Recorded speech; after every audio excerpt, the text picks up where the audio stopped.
Welcome to today's presentation on cooling therapy in the Neonatal Intensive Care Unit, NICU.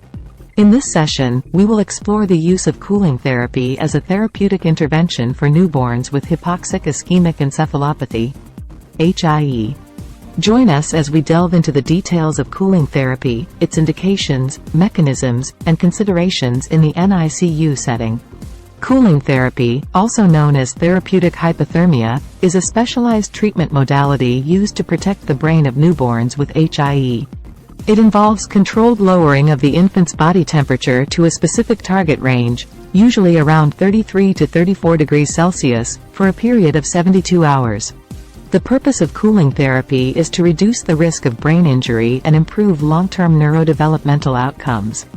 Cooling therapy is indicated for newborns diagnosed with HIE, a condition that occurs due to reduced blood and oxygen supply to the brain before, during, or after birth.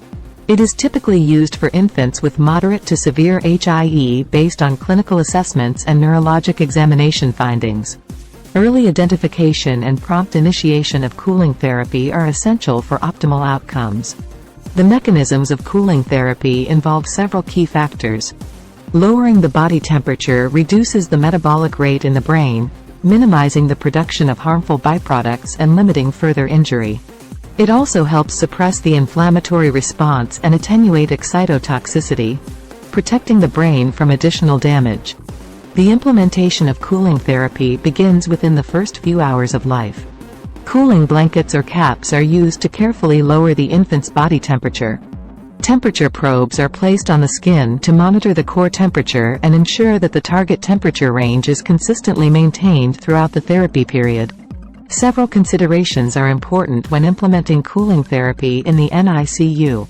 A multidisciplinary approach is crucial, involving neonatologists, nurses, respiratory therapists, and other healthcare professionals.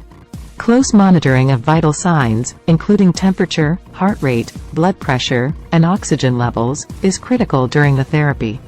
Additionally, careful rewarming of the infant's body temperature is necessary at the end of the cooling period to avoid sudden fluctuations.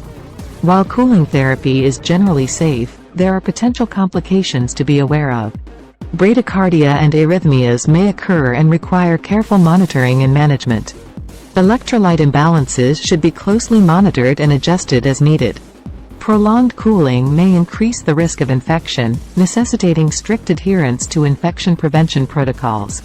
Studies have shown that cooling therapy can improve long-term neurodevelopmental outcomes for infants with HIE. It has been associated with reduced rates of cerebral palsy, cognitive impairment, and other neurologic disabilities. In conclusion, cooling therapy in the neonatal ICU is a vital intervention for infants with HIE, providing neuroprotection and improving long-term outcomes. Through controlled lowering of the body temperature, cooling therapy mitigates brain injury and supports neurodevelopment. Close monitoring, a multidisciplinary approach, and careful management of potential complications are essential for successful implementation of cooling therapy in the NICU. Thank you for your attention. We hope this overview of cooling therapy in the neonatal ICU has provided you with valuable insights into this important treatment modality for infants with hypoxic ischemic encephalopathy.